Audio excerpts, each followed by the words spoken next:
दोस्तों, भूतिया कहानी सुनने के लिए जुड़े रहिए हमारे साथ और हमारा चैनल सब्सक्राइब जरूर कीजिए।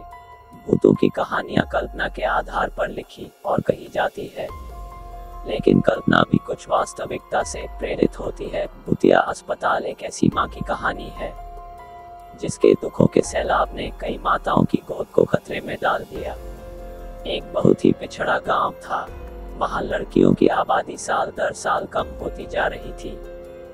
गांव के ज्यादातर लोग लड़का पैदा होने को गौरव मानते थे, और वहीं दूसरी तरफ यदि किसी के घर में कन्या पैदा हो जाए तो उसे हीन भावना से देखने लगते थे। उसी गांव में 4 भाइयों का एक परिवार रहता था। सभी भाइयों की शादी हो चुकी थी, लेकिन 3 भाई जो सबसे बड़े थे उनकी औलादों में केवल लड़कियां ही थीं। पूरा खानदान लड़के की आस लगाए बैठा था। तभी उन्हें एक दिन सबसे छोटी बहू, जिसका नाम सीमा था, उसके गर्भवती होने की खबर मिलती है। पूरे परिवार में खुशियों की उमंग छा जाती है। सभी लड़का पैदा होने के इंतजार में छोटी बहू का खूब ख्याल रखते हैं। सीमा का पति अनिल, जो कि कपड़े की दुकान चलाता था, वह भी अपने बच्चे का बेसब्री से इंतजार करता है। परिवार के सभी लोग जानना चाहते थे कि सीमा के गर्भ में लड़का है या लड़की। वह तय करते हैं कि सीमा को गर्भ के लिंग के परीक्षण के लिए अस्पताल ले जाना चाहिए, लेकिन सीमा बच्चे की जांच करने के लिए अस्पताल नहीं जाना चाहती। दरअसल सीमा पहली बार मां बन रही थी और उसके लिए लड़का या लड़की दोनों ही अनमोल थे। उसे लग रहा था कि यदि उसके गर्भ में लड़की हुई तो परिवार के सभी लोग उससे नफरत करने लगेंगे, और वह किसी को नाराज नहीं करना चाहती। लेकिन अनिल सीमा को अस्पताल ले जाने के लिए मना लेता है।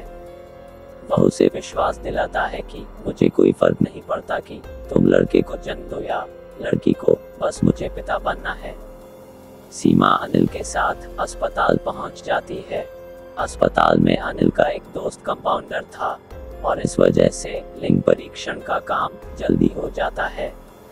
परीक्षण की रिपोर्ट में सीमा के गर्भ में लड़की होने की पुष्टि होती है। परिवार को जैसे ही पता चलता है कि सीमा लड़की को जन्म देने वाली है, परिवार में मातम छा जाता है। पूरा परिवार मिलकर अनिल को समझाता है कि ये लड़की हमें नहीं चाहिए। वैसे भी परिवार में इतनी सारी लड़कियां हैं और अब एक और लड़की से परेशानियां बढ़ती जाएंगी। अनिल अपने भाइयों की बात में आ जाता है और सीमा को गर्भपात करने के लिए मनाने की कोशिश करता है, लेकिन सीमा अनिल को गुस्से से चिड़चिड़ाते हुए कहती है, तुम पागल हो, मैं किसी भी कीमत में अपनी बच्ची को नहीं मारने वाली। सीमा और अनिल के बीच इस बात को लेकर कई दिनों तक झगड़ा चलता है। एक दिन सीमा अचानक अपने कमरे में बेहोश हो जाती है। अनिल उसे उठाने की कोशिश करता है, लेकिन जब उसे होश नहीं आता तो वह उसे अस्पताल ले जाता है और इलाज के बहाने अपने दोस्त के साथ मिलकर सीमा का गर्भपात करवा देता है। और जैसे ही सीमा होश में आती है तो उसकी दुनिया उजड़ चुकी होती है। सीमा को पता चल जाता है कि उसकी बच्ची अब इस दुनिया में नहीं रही। सीमा टूट जाती है। उसके परिवार वालों ने ही उसकी मासूम बच्ची छीन ली। सीमा बहुत दुखी थी और उसका गुस्सा बढ़ता ही जा रहा था। अचानक वह अस्पताल के कमरे में चादर से फांसी लगा लेती है, और कुछ ही पलों के अंदर सीमा की धड़कनें बंद हो जाती है। सीमा के परिवार को जैसे ही पता चलता है कि सीमा ने अस्पताल में आत्महत्या कर ली है, सभी भागते हुए अस्पताल पहुंच जाते हैं। सभी डर जाते हैं कि कहीं गर्भपात वाला मामला न सामने आ जाए, और सभी घर वाले गर्भपात वाला मामला दबा देते हैं। अनिल सीमा के चले जाने से बेहद दुखी होता है। उसे अंदाजा नहीं था कि सीमा बच्ची के गर्भपात से इतनी दुखी हो जाएगी कि अपनी जान ही दे देगी। जो होना था वह हो चुका था, लेकिन अब बारी भरपाई करने की थी। सीमा का बदला अभी बाकी था। सीमा की आत्मा को शांति कहाँ आने वाली थी।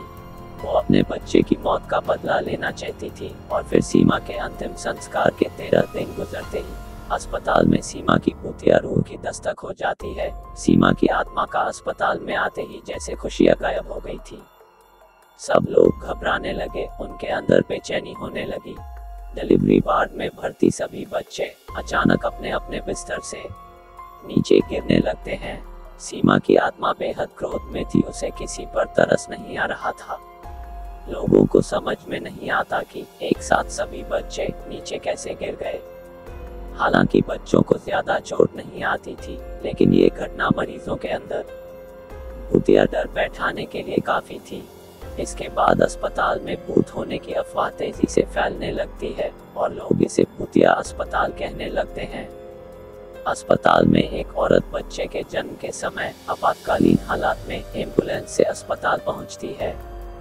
औरत की हालत गंभीर थी, इसलिए उसे अस्पताल के कंपाउंडर तुरंत स्ट्रेचर में उठाकर ले जाने लगते हैं, लेकिन वह औरत उनके हाथ से छूटकर हवा में लटक जाती है। उसे ऊपर लटका देख वहां मौजूद सभी डर की वजह से इधर उधर भागने लगते हैं और कुछ ही समय में वह ऊपर से नीचे गिरती है और उसे सर में जोरदार चोट लग जाती है, जिससे उसकी जान चली जाती है। सीमा की आत्मा दरअसल अपना बदला उनसे लेना चाहती थी, जिन्होंने उसका मासूम बच्चा उससे छीना था। इस तरह एक माँ सीमा के गुस्से की भेंट चढ़ चुकी थी। अस्पताल में रहस्यमय तरीके से मौत अखबारों की सुर्खियां बन जाती है और देखते ही देखते अस्पताल को बंद करने की बात होने लगती है। लेकिन शहर में इससे बड़ा अस्पताल दूसरा कोई नहीं था। इस अस्पताल को शहर की जीवन रेखा कहा जाता था, लेकिन भूतिया अस्पताल अब केवल अफवाहों तक ही सीमित नहीं था। इस बात को वास्तविक आधार मिल चुका था और अब लोगों को पूरा यकीन था कि अस्पताल में कोई न कोई भूत तो जरूर है, क्योंकि कई हादसे निरंतर हो रहे थे। अस्पताल प्रबंधन मुद्दे को गंभीरता से लेते हुए अस्पताल में झाड़ फूंक करने के लिए एक बहुत प्रतिष्ठित ओझा को बुलाते हैं।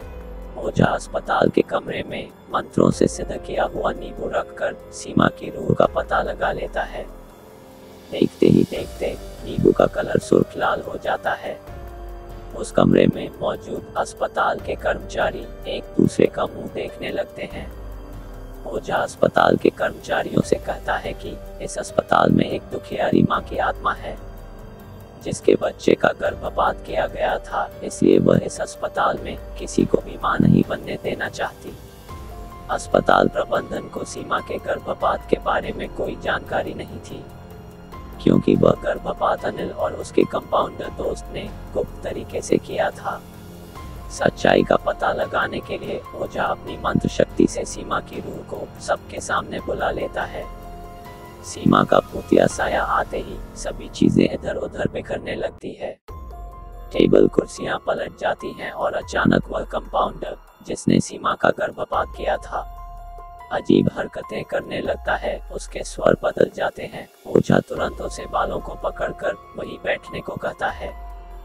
दरअसल ओझा को पता चल चुका था कि सीमा की आत्मा कंपाउंडर के अंदर आ चुकी है। वह सीमा की रूह से पूछता है, बताओ किसने तुम्हारा गर्भपात किया था? हम उसे कानूनन सजा दिलवाएंगे, लेकिन तुम इन मासूम बच्चों की हत्या मत करो। तभी वह कंपाउंडर जिसके अंदर सीमा की रूह समाई हुई थी जोर जोर से अपना ही नाम लेकर चिल्लाता है, अजय और अनिल दोनों ने मेरी बच्ची की जिंदगी छीनी है, लेकिन उसके लिए मेरे ससुराल का पूरा परिवार भी जिम्मेदार है। जब तक इन सबको इनकी गुनाहों की सजा नहीं मिलेगी, तब तक मैं इस अस्पताल में किसी को भी चैन से नहीं जीने दूंगी। अस्पताल प्रबंधन अपने उस कंपाउंडर का सारा बयान रिकॉर्ड कर रहा था और इसी रिकॉर्डिंग के दौरान वह कंपाउंडर एक कैंची लेकर अपने गले में घुसेड़ देता है और तुरंत जमीन पर गिरकर तड़पने लगता है। ओझा भूतिया आत्मा का इतना विकराल रूप देखकर कुछ पल के लिए सहम जाता है। तभी अस्पताल के कर्मचारी कंपाउंडर को तुरंत उठाकर आपातकालीन कक्ष लाते हैं, लेकिन बदकिस्मती से वह अपनी मौत से लड़ने में असफल हो जाता है। सीमा ने कंपाउंडर से तो अपना बदला ले लिया था, अब बारी थी अनिल और उसके परिवार की। कंपाउंडर की हत्या से मामला पुलिस के संज्ञान में आता है और एक के बाद एक कड़ी जुड़ाने के बाद पुलिस अनिल और उसके परिवार के सभी सदस्यों को सीमा के गर्भपात के जुर्म में गिरफ्तार कर लेती है, जिससे कहीं न कहीं सीमा की आत्मा को थोड़ा शांति तो मिलती है और अस्पताल से सीमा की दहशत का साया गायब हो जाता है। और इसी के साथ ही भूतिया अस्पताल की हिंदी हॉरर स्टोरी समाप्त हो जाती है। दोस्तों वीडियो लाइक और चैनल सब्सक्राइब जरूर कीजिए। धन्यवाद।